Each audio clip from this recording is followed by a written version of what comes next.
The Shepnaz Podcast begins now. Welcome to the Shepnaz Podcast. I'm Joe, and I'm your host today. And we're continuing a conversation from yesterday when we had Sabrina and Emmalyn Jerome in. We're talking about Faith Promise that's coming up this coming Sunday.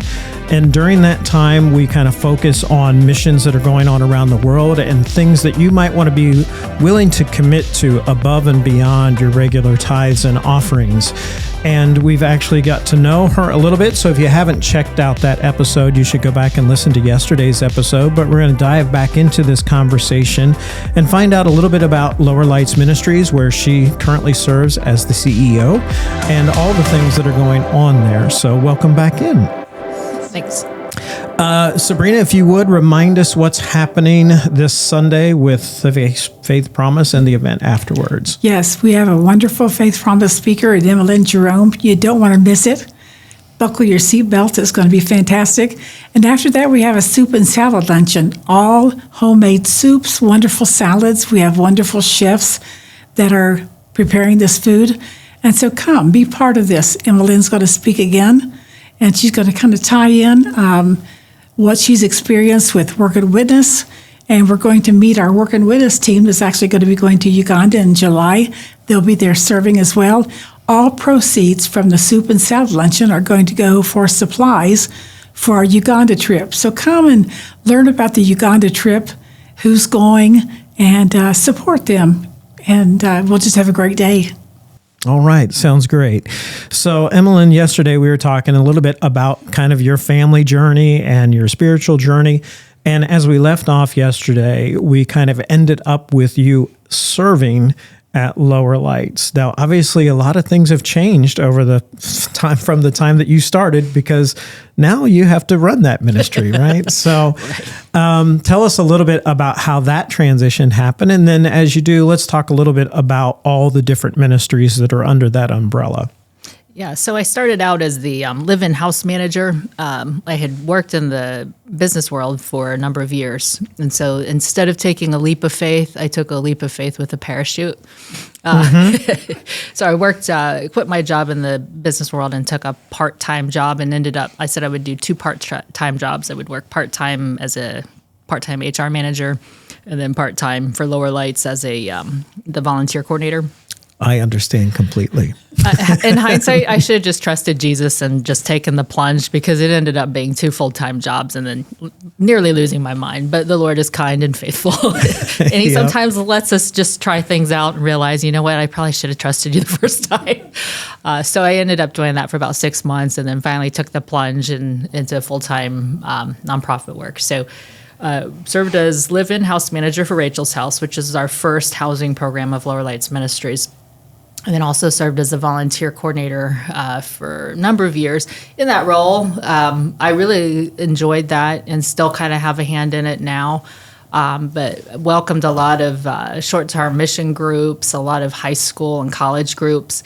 And this is kind of cool too. And just I tell this story to many people, not to scare people from volunteering or telling the Lord your plans, because I do believe that the Lord really honors our plans as we commit our ways to God. He gives us the desire of our heart. So I'd always wanted to be a college professor, and my criteria was, but I wanted to teach what I wanted to teach. You didn't want to be told. I didn't want to be told. Yeah. But as it turned out, a lot of college groups were coming, and I love college age groups because it's a bunch of young folks trying to figure out who they want to be, or who they are and what they want to be when they grow up. So I ended up facilitating a lot of college groups, and ended up I could really teach what I wanted to teach, and my classroom was our ministry, which is awesome. So I did volunteer coordinating for a number of years, and then the director of Rachel's House left, and so I moved into that role and served in that role for a number of years until about 3.5 years ago, our former CEO, who she was getting ready to retire, and so we came up with this succession plan that was really her mentoring me and working alongside her as the director of operations until the right time, and then she moved into an emeritus role and a grant writer, and then I slid into her role as the CEO. So I've been doing this role for about 3 years now. Lower Lights Ministries. So that's kind of how my path through Lower Lights. Lower Lights has grown a lot in the last 13 years. We got started in 1991. It started as a church outreach at the Bellows Avenue Church of the Nazarene, as it was called. The name has since changed to Lower Lights Community Church. When you buy a house as a church and you allow people to live in it, you cannot be at outreach anymore. So we formed a nonprofit in 1991. We started out as really kind of emergency housing or emergency care, and then a continuum. So anybody that knows community development knows that there's like this continuum of care. So you start out in emergency, and then you get into like rehabilitation phase and then development. And so rehabilitation phase is not homeless and crisis, but trying to get up on your feet. And then development is more of getting people into becoming leaders and along their way so they become more self-sufficient. So Lower Lights started out in crisis emergency, but over time we realized there's other people doing this better than us. Our niche, what God's calling us to, is more into this supportive housing. And so Rachel's House was our first housing program for reentry housing for women coming out of prison. In fact, Rachel's House celebrates her 23rd year this year, and we welcomed our 200th woman in November. That's and great. Yesterday, we welcomed our 204th woman. So that's been pretty exciting. Yes. Now, you started out with one. How many currently are there for Rachel's House? Actual houses. Yeah. We have 3 houses now. We expanded to a 3rd house 2.5 years ago when there's just been so many women finding out about our program over the years and being released. And so we were able to open up the 3rd house. So Rachel's House got started 23 years ago, and the program model is very highly relational. So it's a supportive housing. It's not just come live in a house and come and go. There's actually programming and structure. And so that program model that was based on connected relationships has carried over. And so after Rachel's House, we started Rachel's House. We started family housing, so Lower Lights Family Housing, and that is supportive housing for families, women reuniting with their children. And then 8 years ago, we started Lower Lights Recovery. And so each of the programs that we've started over the years have been in response to a pattern of need. So it's not just been, let's open this for the sake of it. Right. Let's give this a shot. Yeah. It's more so that you're seeing, you're going through these experiences with these people and realizing, there is a need here. And so then that's giving birth to another part of the ministry. Yeah, so that's our housing program. It's hard as we've grown. I always say it's like an as seen on TV commercial, but wait, there's more. Right. We have the supportive housing side, and then we also have the children and youth side. And that's where we've experienced massive explosion of growth in the last 2 years. And so we started a mentoring program, one-on-one youth mentoring, probably 14, 13 years ago. And one-on-one mentoring, we know 1 hour with an interested adult can change the course of a child's life, especially kids that are in under-resourced neighborhoods and have trouble in school. And so that interested adult in tutoring and mentoring. So we started a tutoring mentoring program called Bright Lights Kids about 14 years ago, and that has grown considerably. We do a summer day camp, so through the whole month of July and part of August, we do a day camp, so from Monday to Thursday. So a lot of times when kids, especially in urban core areas, without a lot of adult supervision, so we wanted to provide not just a place for kids to hang out, but have some academic enrichment as well as programming and really access. It's not getting kids out of the neighborhood, but really access to things that maybe kids in other zip codes wouldn't have exposure to because of income levels and whatnot. So we started the day camp. And then about 3 years ago, the Lord started planning into the heart of our former CEO, Jan. We kept hearing this pattern, and again, hearing the pattern of need. It's holy listening. You can listen, but holy listening is listening with the Holy Spirit, nudging you, hey, have you considered this? You've been hearing this pattern over time. Your folks in family housing, especially during COVID, people are losing their jobs right and left, and then childcare. And childcare is not just an issue that's impacting low-income folks, but everybody, but in particularly the low-income folks. And so one of our housing participants at the time said, why doesn't Lower Lights have a child care center? We're like, you're crazy. We would never do that. Right. That sounds easy, right? Oh, it is like the worst industry because not many people go into it because it's not financially stable or sustainable. It is a nightmare. We were told that. But when the Lord tells you to do something, it's like, okay, God, this is crazy, but we're going to have to trust you like we've never trusted you before. So we started a think tank about 3.5, 4 years ago and just explored. Got some smarter folks than us together. So got folks from Ohio State, early childhood, COSI, some educators, and then got them in a room. If you were to design a child care early learning center, what would you want? And so came up with the program model. Long story short, got a building on Central Hilltop, right on Sullivan Avenue, in an under-resourced area, like a child care desert, food desert area. And bought this old Rite Aid that had turned into a corner store and that sat vacant for a long time. And so we were able to purchase that with seed money, that a windfall. So God never gives, you never get a windfall in nonprofit ministry work for nothing. Right. There was a reason. There was a reason we got this windfall. And so it was like that was our seed money that we were able to purchase this building and then start the renovations. And so we have an early learning center that we opened up April 15th of now last year, where we're going to serve infant through pre-K.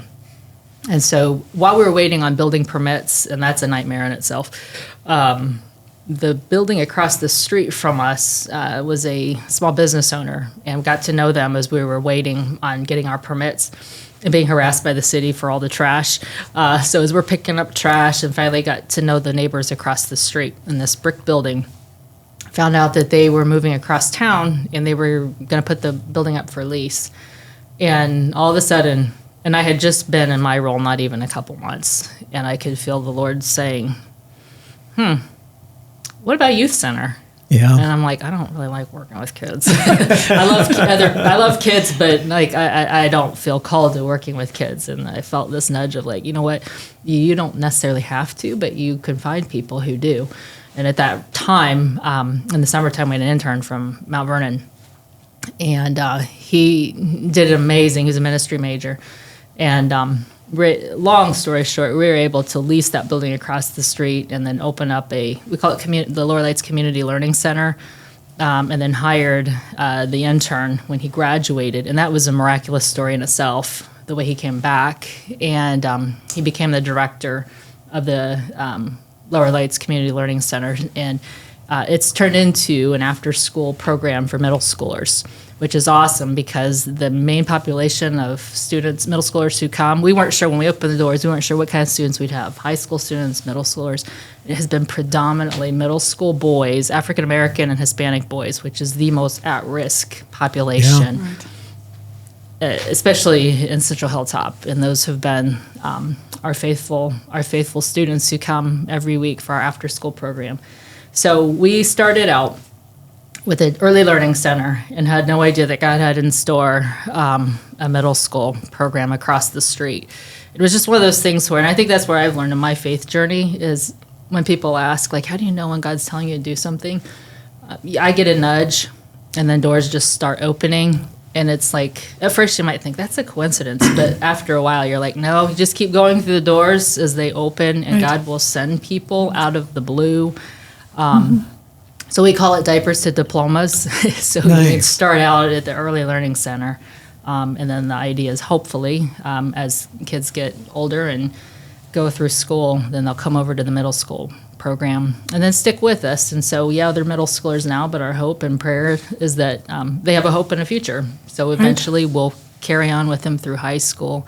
And then really, especially working with kids in urban core areas, is that the idea is not kind of like a colonial or imperialistic, we're here to save you type of a thing. Right. But our role is really access and self-efficacy. And I had a woman tell me that was the thing that changed the course of her life, because she grew up 2 blocks from our community learning center. She had interested, invested adults working with her. She graduated from West High School, went on to college, and now she works for a national cell phone company. And but she said the two things that helped her the most were access and self-efficacy. People who believed in her and exposed her, gave her access bridges to other opportunities to help her realize that the world is a lot bigger than 43223 zip code. Yeah. And self-efficacy, people that really believed in her and helped her set her own self-identified goals and provided that accountability. And so that's what we look at, especially working with youth, is not to take you out of the neighborhood, but to just give you access, create these access bridges and these interested, loving adults that can come and help be those navigators to expose you to different things outside your zip code, with the hope that you can see that the world is a lot bigger, not better, but a lot bigger, and provide you accesses to educational, the arts, culture, sporting events, and then really invest and find out, like, what do you want? Like, talk about future things. A lot of folks who are in the poverty cycle, it's about survival. And so you know that you're really making inroads with people is when they start talking about their future. Right. Instead of just the immediacy and survival mode.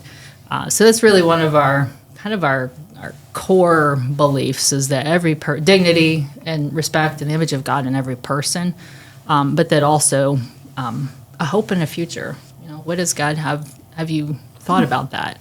Not everybody coming in to our programs, whether working with kids or adults, are Christians. We've had some Catholic, Muslim, atheists, you name it. But people who are seeking, those are my favorite kind of people, seekers. For sure.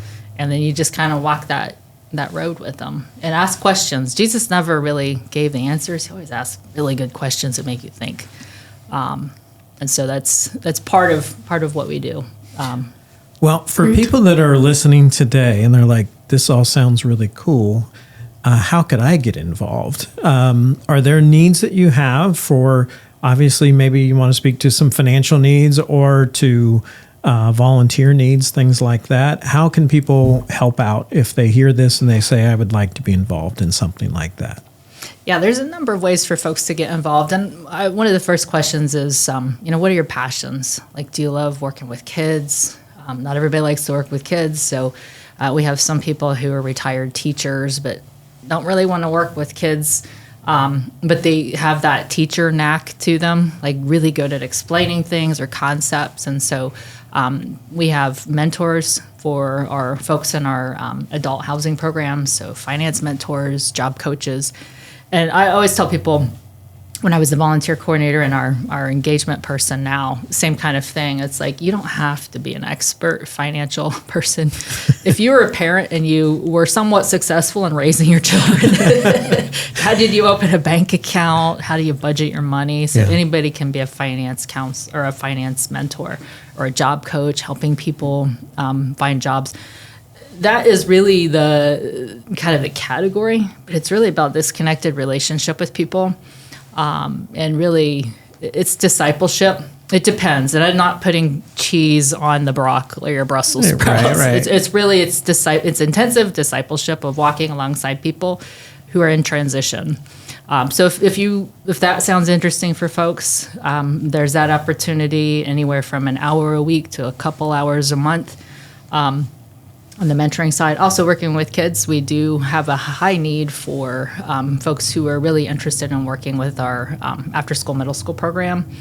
Child Enrichment Center, obviously we can't have volunteers because we're licensed, Sure. Early Learning Center. But if we are just getting ready to open our infant rooms, so if you know of anybody who would be interested in working with us, we're looking for mission-minded people. We don't want just a child care worker. There's nothing wrong with that, but yes, we are early learning, but it's really missional work and viewing it that way. Yeah. And then for folks who maybe don't have a lot of time, but you really want to invest, and maybe you're in a position to give, steadfast givers, monthly givers, we have people who give faithfully $25 a month.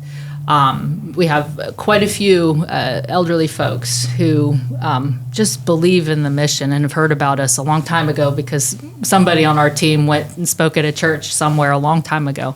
And so they'll give their part of their Social Security check, $25 a week, or $25 a month as a steadfast a week giver. would be okay, too. A week is fine. I'm not turning that down. But giving is another way.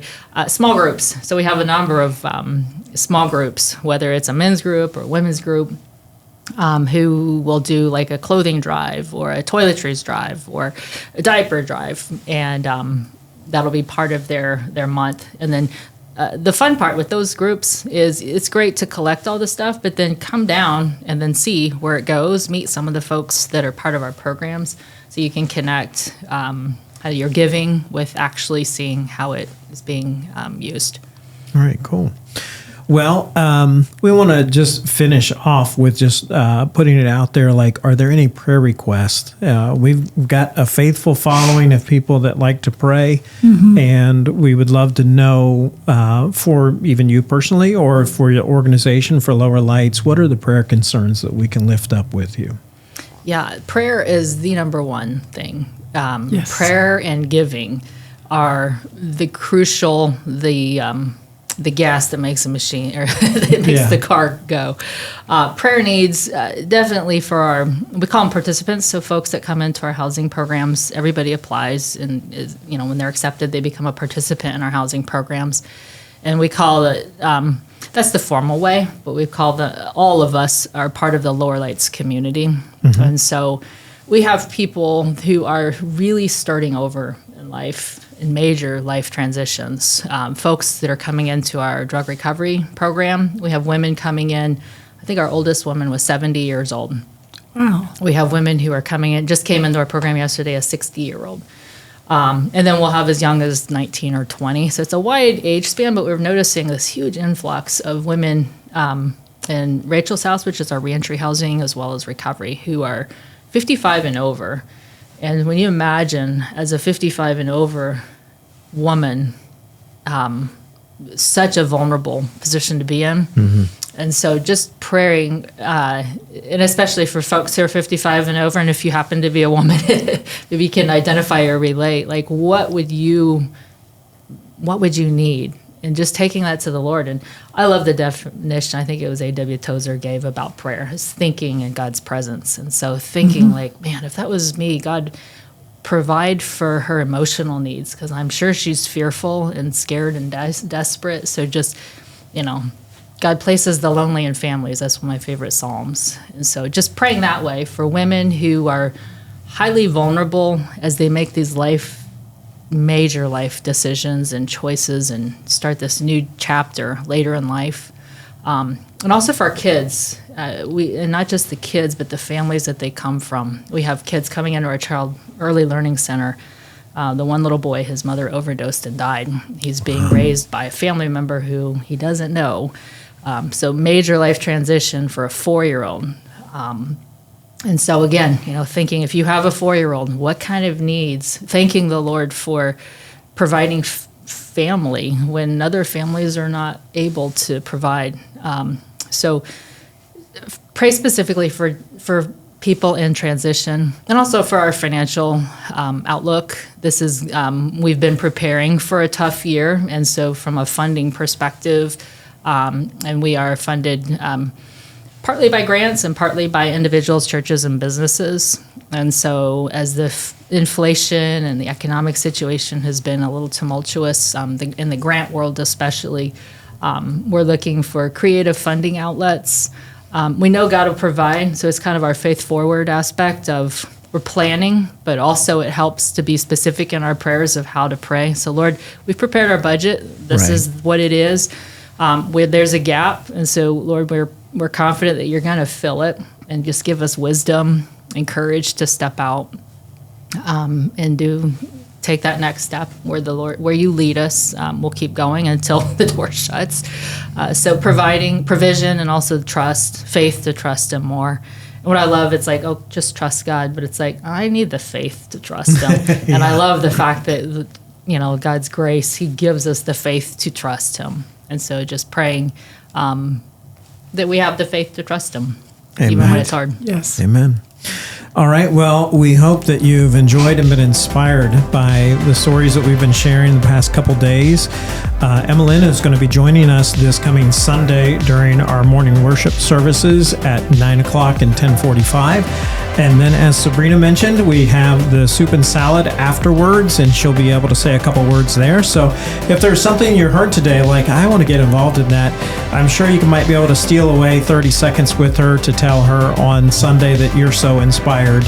You can check out everything that's going on in the church by going to shepnaz.org. For Emmalyn and for Sabrina, I'm Joe. Have a great day.